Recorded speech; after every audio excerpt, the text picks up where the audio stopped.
fazemos depende do que acreditamos. As nossas ações são controladas pelas nossas convicções. Nós fazemos o que nós cremos. Tudo o que há no interior vai aparecer do lado de fora, mais cedo ou mais tarde. Tudo que está aqui dentro vai ser revelado mais cedo ou mais tarde. As pessoas estão perpetuamente infelizes, porque geralmente elas têm feito uma série de escolhas que as levaram a essa condição de tristeza permanente. Você não é o que você pensa que é, mas o que você pensa, isso é o que você é. Você entende? Você não é o que você pensa que é, mas o que você pensa é que é você. Isso é bíblico. Provérbios 23, 7 diz assim: como ele pensa consigo mesmo, assim é. Como ele pensa consigo mesmo, assim é. Então suas ações são controladas pelas suas convicções, pelo que está lá dentro. Você quer mudar as suas ações, você precisa mudar aqui dentro, aqui dentro. Com essa mensagem, eu quero voltar ao que nós pregamos há 2 semanas atrás, baseado em 1 Tessalonicenses 4, 16 e 18, eu chamei de o tom para 2015. Você lembra? O tom para 2015. É como o tom da música. O instrumentista dá o tom e o cantor canta sobre aquele tom. Qual o tom que nós devemos ter em 2015? Nós vimos no texto: alegrem-se sempre, orem sem cessar, deem graças em qualquer situação. Aí a gente olha para o que Paulo nos ensina em Tessalonicenses e pensa assim: como eu posso me alegrar sempre? Como? Olhando para os primeiros versículos desse capítulo 4 de Filipenses, eu encontro 6 tópicos. Nós poderíamos chamar vagamente de 6 atitudes. Talvez seja apropriado chamar de atitudes.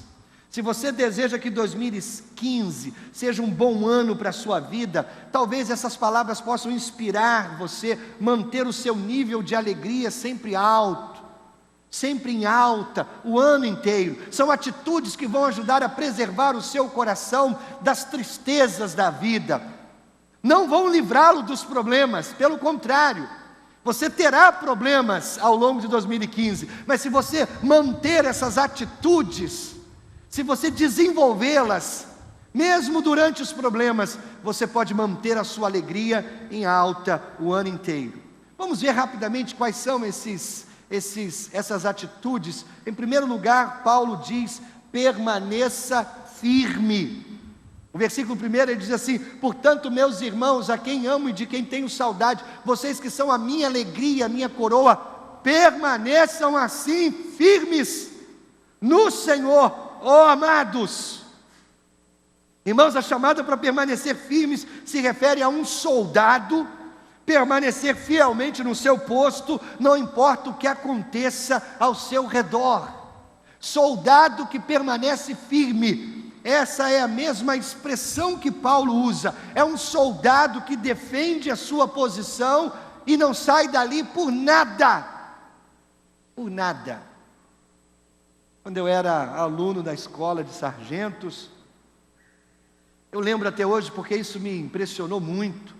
Eu estava tirando serviço num posto muito avançado, estava muito escuro, era uma noite muito escura, entre meia-noite e 2 horas da manhã, o pior horário. Eu estava na guarita lá em cima, e tudo muito escuro ao redor, a cidade estava lá embaixo, iluminada, mas onde eu estava muito escuro.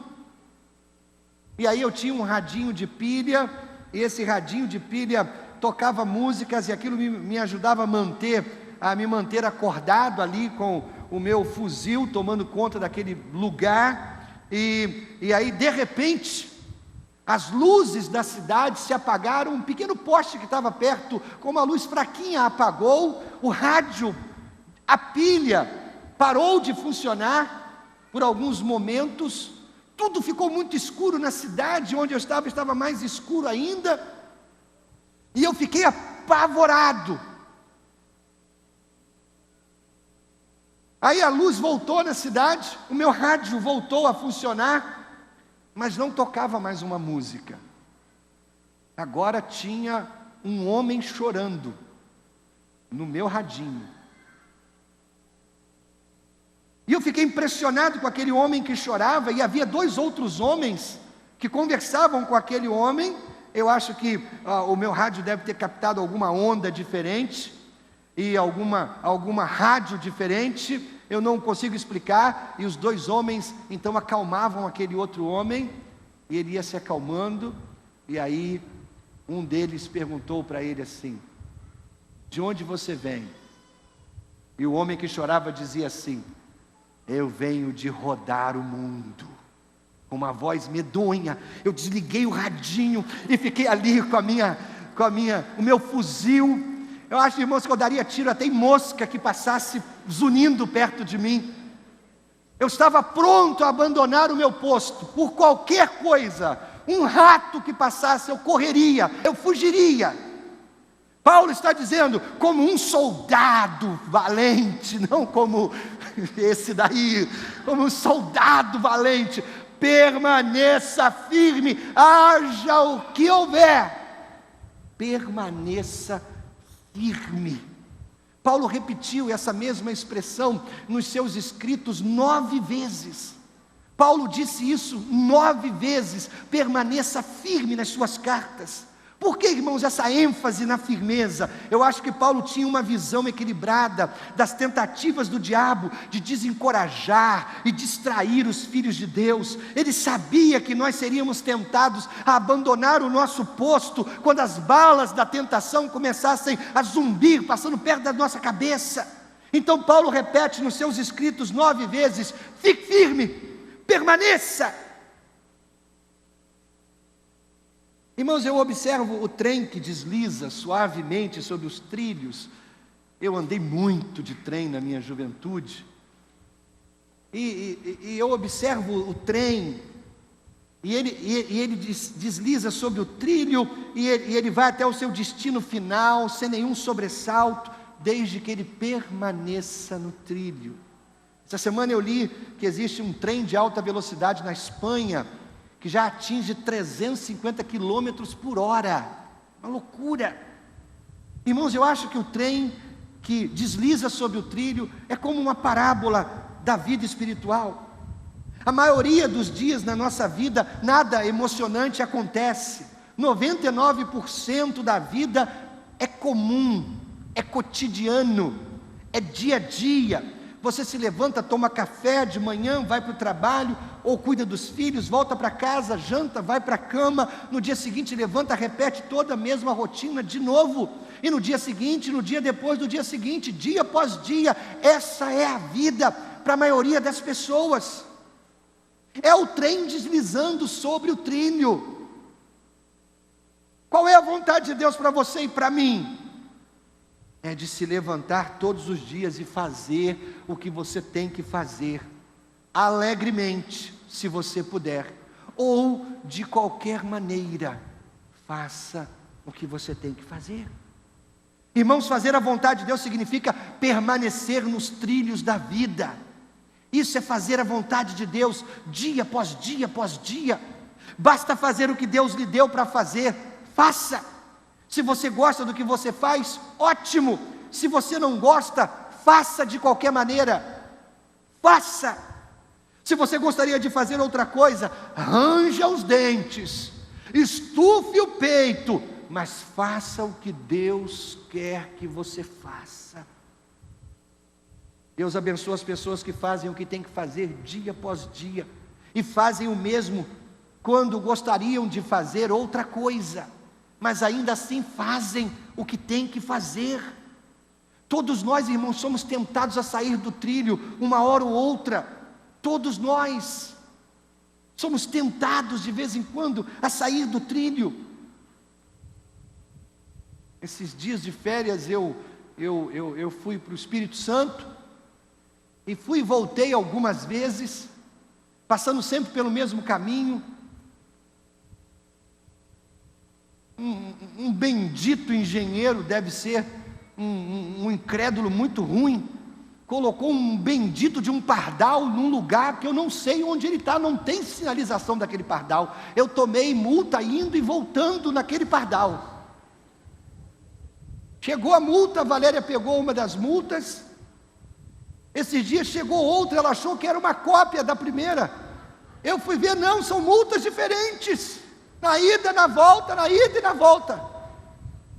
Eu já devo ter perdido todos os pontos para manter a carteira. Que vontade, irmãos, de escrever dizendo, não é o meu carro, é um clone, me alivie, por favor. Isso é sair do trilho, você entende?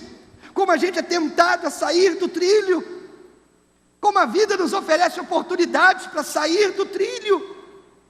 Depois de 20 anos como pastor, eu posso testemunhar que ainda não conheci um homem ou uma mulher que prosperou depois que saiu do trilho. Não prospera. Você acaba trocando uma rotina pela outra e você se sente culpado, porque por dentro você sabe que está fora do trilho de Deus. Permaneça firme. Se você permanecer nos trilhos, você pode estar entediado amanhã de manhã, mas pelo menos você não vai estar constrangido, nem envergonhado das escolhas que você fez. Fique firme. Esse é o lugar onde um ano feliz e abençoado começa. Maridos, mantenham-se firmes. Esposas, mantenham-se firmes. Pais, mantenham-se firmes. Filhos, mantenham-se firmes. Estudantes, fiquem firmes. Solteiros, fiquem firmes. Motoristas multados, fiquem firmes. Se você, seja você quem for, onde quer que você esteja, seja qual for a coisa que você está fazendo, se você é um cristão em 2015, a mensagem para você é essa: permaneça firme. Fique firme, não saia do trilho. Segunda atitude, resolva suas diferenças. Resolva suas diferenças. Olha o que diz o versículo 2 e 3, o que eu rogo a Evódia e também a Sintique, é que vivam em harmonia no Senhor. Sim, peço a você, leal companheiro de jugo, que as ajude, pois lutaram ao meu lado na causa do Evangelho, com Clemente, meus demais cooperadores, seus nomes estão no livro da vida.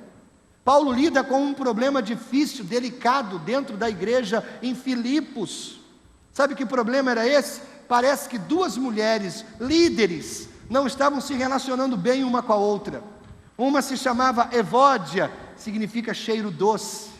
A outra se chama Sintique, significa amiga. Nós não sabemos muito sobre essas mulheres, ou a natureza precisa das diferenças entre elas. Evidentemente elas foram líderes bem conhecidas na igreja, tão bem conhecidas que Paulo teve que escrever sobre elas. Mas por alguma razão elas brigaram. Eu me pergunto como essas mulheres se sentiram quando a carta de Paulo chegou para a igreja, e aí alguém leu a carta em voz alta para a igreja toda, e no final da carta vem dizendo isso: eu peço que você, Evódia, e que você, Sintique, vivam em harmonia. 2000 anos se passaram, e essas mulheres ainda representam as mulheres que não conseguem suportar uma a outra. Acho que é instrutivo que Paulo não nos dê muitos detalhes. Elas brigaram por causa disso, elas brigaram por causa daquilo. Paulo não dá detalhes. Nós não podemos dizer a partir das palavras de Paulo qual era o foco do problema. Nada do que ele diz nos permite saber quem estava certo, quem estava errado. Nada. Em vez de tomar partido, o homem de Deus apenas exorta essas duas mulheres cristãs: resolvam suas diferenças. Isso é um princípio útil para lembrar. Porque a maioria das disputas, geralmente, não importa quem começou, não importa. Uma vez que o sangue ferve, normalmente há muita culpa de ambos os lados. Nós sabemos disso. Paulo respeita essas mulheres como crentes genuínas. Ele diz no versículo 3, seus nomes estão no livro da vida. Elas são de Deus. Elas são evidentemente amigas pessoais de Paulo. Trabalharam com ele na fundação da igreja de Filipos. Agora, a ideia que esses versos nos transmitem é que as duas divergiram em alguma coisa. As duas brigaram. Indica que essas mulheres eram fortes, determinadas, trabalhadoras, provavelmente de forte opinião. Elas tinham seus próprios pontos de vista e as coisas entre elas não estavam bem. Aí, com esse pano de fundo, é fácil ver como um racha pode acontecer. São duas líderes. Agora, em vez de se concentrar nas causas, Paulo exorta essas duas mulheres: vivam em harmonia. Vivam em harmonia. Significa literalmente, cheguem a um acordo. Não significa tratar de cada detalhe. Não faça isso. Indica uma escolha pessoal de se concentrar nas coisas que as uniu em Cristo. Foquem nisso, não nas suas diferenças, mas naquilo que as uniu em Cristo.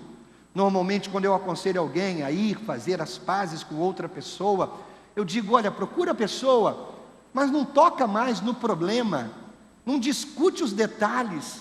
Diga: eu fiquei magoado com você, mas eu quero me acertar. Eu quero passar a limpo, deixa para lá o que aconteceu, vamos seguir daqui para frente. O que aconteceu? Não importa, eu quero viver em harmonia com você. Quando eu pensava sobre isso, eu encontrei 6 princípios para lidar com os nossos problemas pessoais. 6 princípios. Separe convicções de opiniões. Entende? Uma convicção não se muda, opiniões mudam. Segundo, esteja disposto a pedir perdão. É aí que começa a vida em harmonia com os outros. Procure uma oportunidade de demonstrar bondade em pequenos gestos para outra pessoa. Quarto, ore pelo sucesso da outra pessoa. Todos os dias, Deus abençoe fulano de tal. Todos os dias. Quinto, peça a Deus para remover a amargura do seu coração. Deus sabe fazer isso e Deus pode fazer isso. Deus, estou chateado, estou triste com fulano de tal, tira isso do meu coração. E sexto, peça a um amigo para cobrar de você nessa área. Um amigo, uma terceira pessoa, diga: olha, eu me estressei com fulano de tal, mas eu quero viver em harmonia com ele, você poderia me ajudar? Me cobrando uma prestação de contas? E essa pessoa de vez em quando vai vir até você e vai dizer: e aí, como é que está? Como é que está aquele problema com fulano de tal? Não, está tudo bem, meu coração está em paz, estou caminhando com Deus, estou vivendo bem com Ele. É uma prestação de contas, vai ajudar você a viver em harmonia com as outras pessoas. Estudando sobre isso, essa semana descobri dicas preciosas. Concorde mais, discuta menos, ouça mais, fale menos, produza mais, faça menos propaganda. Olha, tem gente que faz uma propaganda. Não, produza mais, faça menos propaganda. Confesse mais, acuse menos.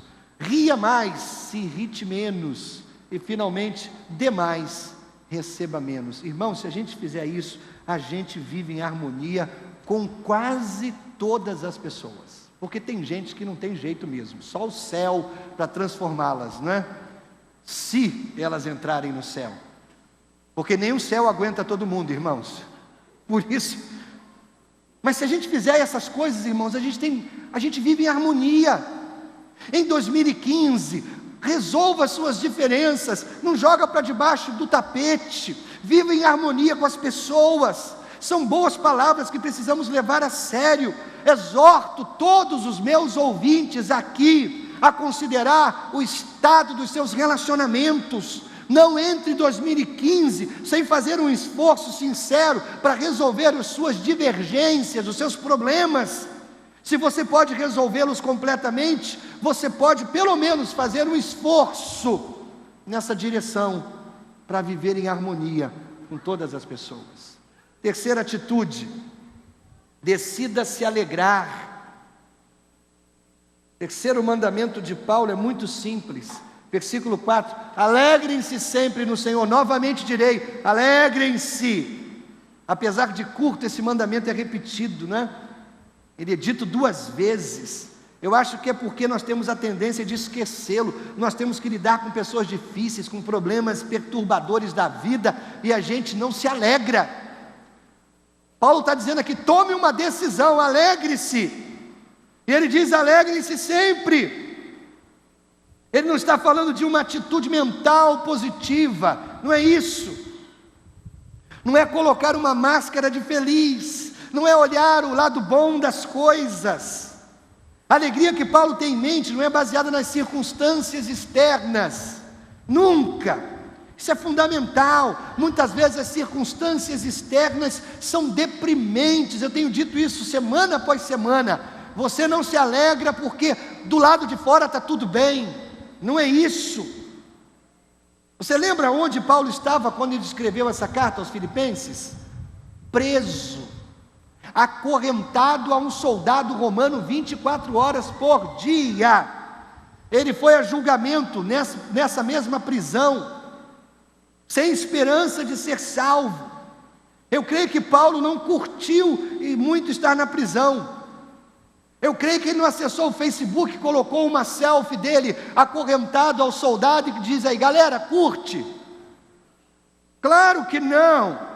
Mas ele encontrou motivos para se alegrar, mesmo em circunstâncias difíceis. Alguns anos atrás, o doutor Billy Graham, pastor Billy Graham, ele tem agora mais de 90 anos, ele foi entrevistado. Nos últimos anos ele teve uma série de graves problemas de saúde, passou por várias cirurgias difíceis, agora sofrendo do mal de Parkinson. Como é que Billy Graham se sente sobre a perspectiva da própria morte? Perguntaram. Ele disse: não tenho medo de morrer. Na verdade, eu estou ansioso por isso. Eu desejo que esse dia se apresse e chegue logo. Doutor Billy Graham, o que é que você espera que aconteça quando você morrer? Quando eu morrer, um anjo vai me levar pela mão e me conduzir até a presença do Senhor Jesus Cristo. Aí o entrevistador lhe perguntou como ele se sentia sobre ter o mal de Parkinson. Dr. Graham respondeu: eu me sinto ótimo sobre isso. Tem sido uma experiência maravilhosa. Eu creio que o Senhor tem muitas lições a me ensinar através dessa doença. Irmãos, isso é que é se alegrar sempre no Senhor. Se alegrar sempre no Senhor. Eu gostaria de dar para você uma atividade. Dar para você. Falhou? Vou pegar o outro.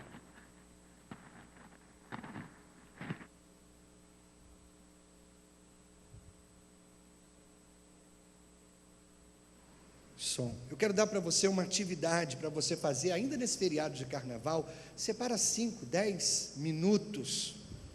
Pega uma folha de papel em branco. Escreva os principais motivos pelos quais você pode se alegrar. Eu fiz isso essa semana. Eu tenho uma lista que eu confeccionei, levei 5, 10 minutos escrevendo essa lista de motivos pelos quais eu posso me alegrar sempre. Primeiro, os meus pecados são perdoados. Segundo, eu tenho um Salvador. Terceiro, eu tenho muitos amigos cristãos. Quarto, eu tenho uma igreja muito boa para congregar toda semana. Quinto, eu tenho a palavra de Deus para me guiar. Sexto, o Espírito Santo para me conduzir. Sétimo, eu tenho uma família que me ama. Oitavo, eu tenho 2 filhas lindas. Nono, eu tenho boa saúde. 10º, eu tenho dinheiro suficiente para pagar as minhas contas. 11, eu tenho um tênis novo para fazer exercício. 12, eu tenho um bom livro para ler. 13, eu tenho muitas orações respondidas. 14, eu tenho pessoas que oram por mim. 15, eu tenho projetos válidos para um futuro longo. 16º, eu tenho um ano novo pela frente que significa um recomeço. E 17º, quando eu morrer, as coisas ficarão melhores, não piores. Você entende por que você pode se alegrar? Porque eu sei que você pode fazer uma lista como essa. Faz uma lista. Essa semana, tira 5, 10 minutos, motivos pelos quais eu posso me alegrar sempre.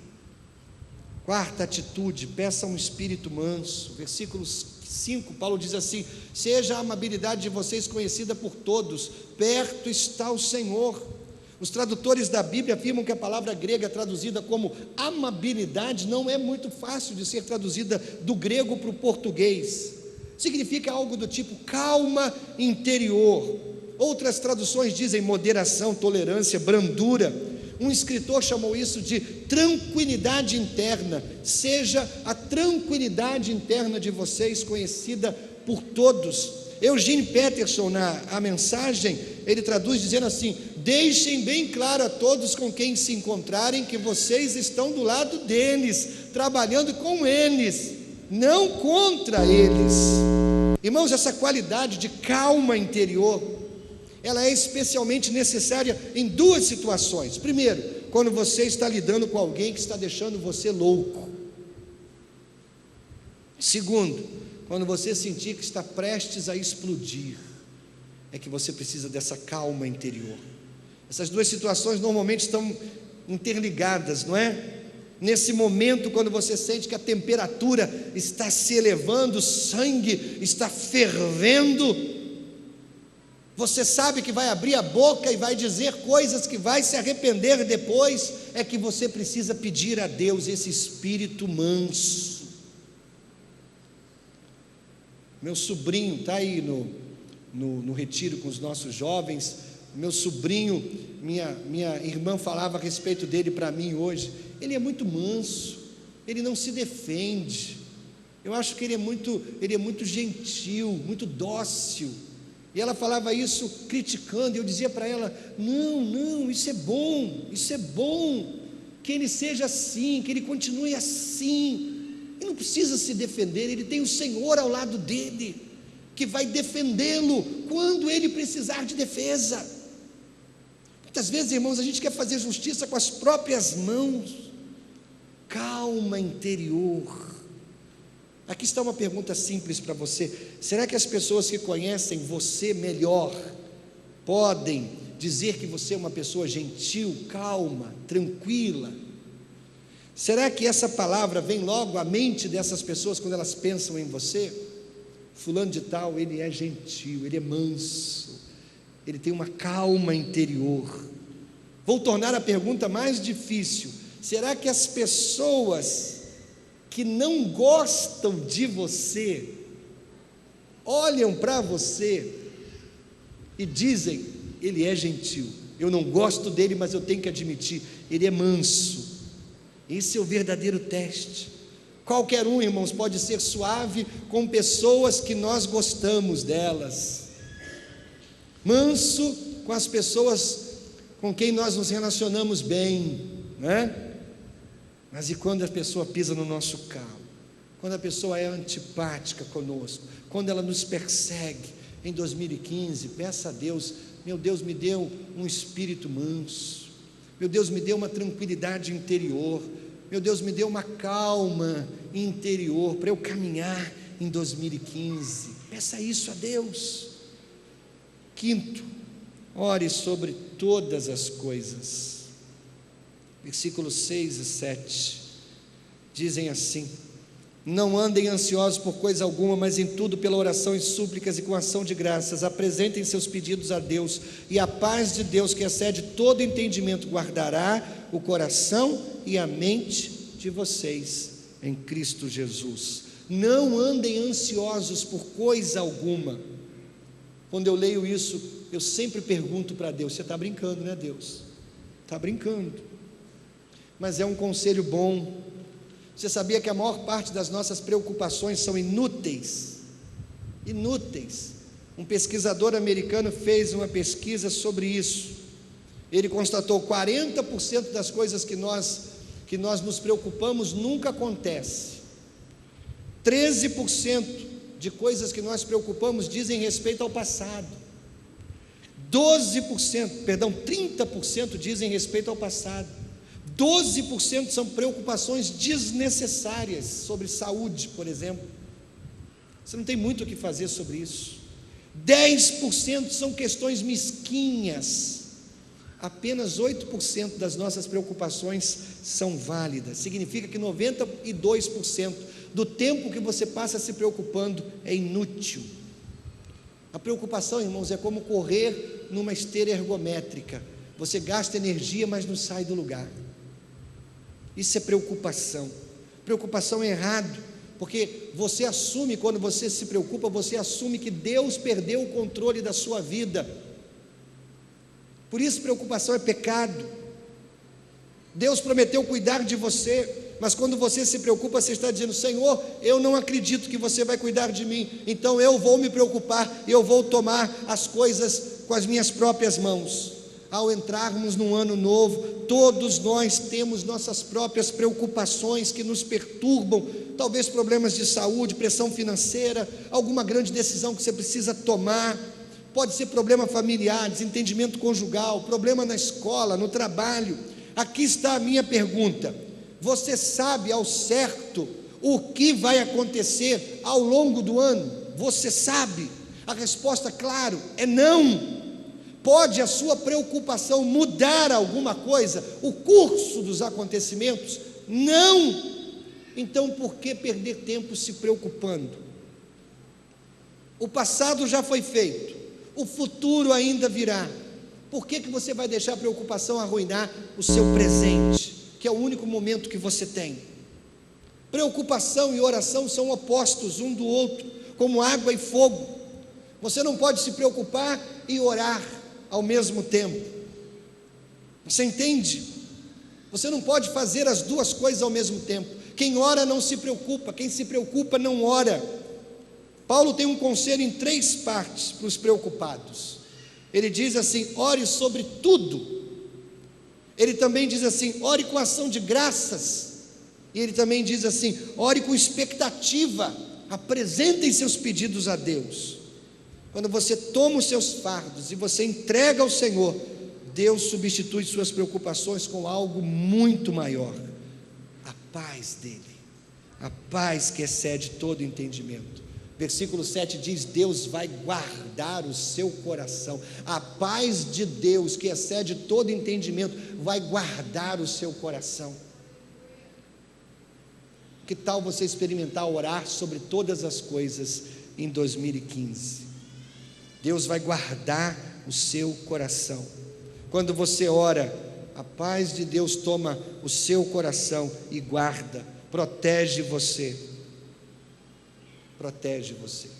Finalmente, 6ª atitude: pense pensamentos santos. Irmãos, isso é tão importante para mim, que quando eu trabalhava na aeronáutica, eu escrevi isso num cartão, esse versículo 8 num cartão, e eu colei na minha bancada de trabalho.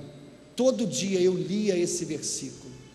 Paulo diz assim: finalmente, irmãos, tudo que for verdadeiro, tudo que for nobre, tudo que for correto, tudo que for puro, tudo que for amável, tudo que for de boa fama, se houver algo de excelente ou digno de louvor, pensem nessas coisas. A nossa passagem termina com uma exortação sobre pensamentos. Paulo está dizendo: escolha os melhores pensamentos. É um princípio simples. O pecado começa na mente, a santidade também. Você quer vencer o pecado? Comece a pensar coisas santas. Paulo diz: pensem nessas coisas. O mandamento que está no tempo presente aqui. Pense e continue pensando. Encontre o que é verdadeiro e pense sobre isso. Encontre o que é nobre e pense a respeito disso. Encontre o que é virtuoso e pense a respeito disso. Faça isso. E o versículo 9 diz: o Deus da paz estará com vocês. O Deus da paz estará com vocês. Se você é um cristão, você tem dentro de você o poder para obedecer cada mandamento dessa passagem. Cada mandamento. Você pode literalmente mudar o seu pensamento se você quiser.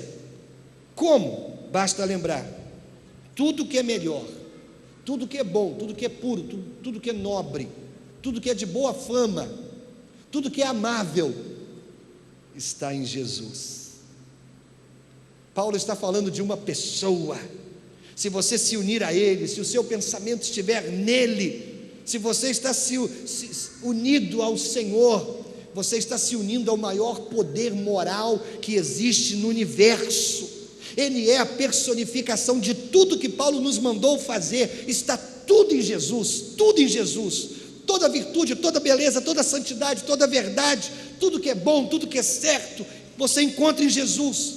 Jesus não é uma filosofia abstrata, Ele é um chamado para uma vida diferente. Agarre, abrace Jesus. Minha exortação é simples, eu falei 6 atitudes, mas eu quero que você vá para casa com um pensamento: agarre-se em Jesus, pense nele, descanse nele, viva nele. Quando Jesus Cristo reinar no seu coração, sabe o que vai acontecer? Você permanece firme, você resolve suas diferenças, você decide se alegrar, você recebe de Deus um espírito manso, você ora sobre todas as coisas e você tem pensamentos santos, quando Jesus está no seu coração. E como Ele faz isso? Ele muda você de dentro para fora. Ele muda você. Ele coloca você num patamar superior. Ele arranca você da amargura. Ele eleva você da futilidade. Ele coloca você acima do ressentimento, acima da raiva, acima da impureza, acima da desonestidade, acima do egoísmo, acima da ganância, acima do pessimismo, acima do desespero. Ele faz isso com você, de dentro para fora. Irmãos, nós estamos no limiar de um novo ano. Quando o carnaval passar e os garis limparem a avenida, a gente começa um novo ano. Meu querido, tome essa decisão. Deixe Jesus reinar na sua vida. Se você quer o meu conselho, aqui está: agarre-se em Jesus pela fé, ande com Ele, converse com Ele, conheça-o muito mais, segure-se nele, não o deixe ir. Faça isso e sua vida nunca mais será a mesma. Agora veja bem, eu estou falando isso para crentes. Estou falando isso para crentes. Você quer ter um 2015 diferente?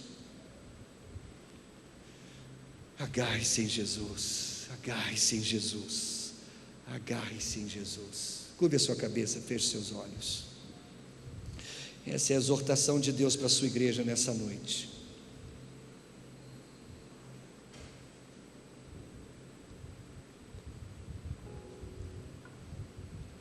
Vamos orar. Meu Senhor, Tua palavra é tão rica, tão maravilhosa, e a nossa oração é que ela se torne viva dentro de nós. A Tua palavra diz que o Verbo se fez carne, e o Verbo era Jesus. Então que essa palavra, Jesus, essa palavra que é Jesus, reine em nosso coração. Nos ajude a fazer um ano diferente, começando de dentro para fora. Um ano diferente que muda o nosso coração, que muda as nossas atitudes. As nossas ações serão influenciadas pelas nossas convicções, e nós seremos melhores, porque por dentro o Senhor começou a grande obra em nós. Meu Pai, por favor, não queremos ser covardes e voltar atrás. Quando as balas da tentação começarem a passar pertinho da nossa cabeça, que a gente mantenha a nossa posição. Não volto atrás. Sou de Jesus e não volto atrás. Nos abençoe, Pai, para que a gente tenha um ano maravilhoso, cheio da Tua bênção e da Tua graça, em nome de Jesus. O povo de Deus pode dizer amém, amém.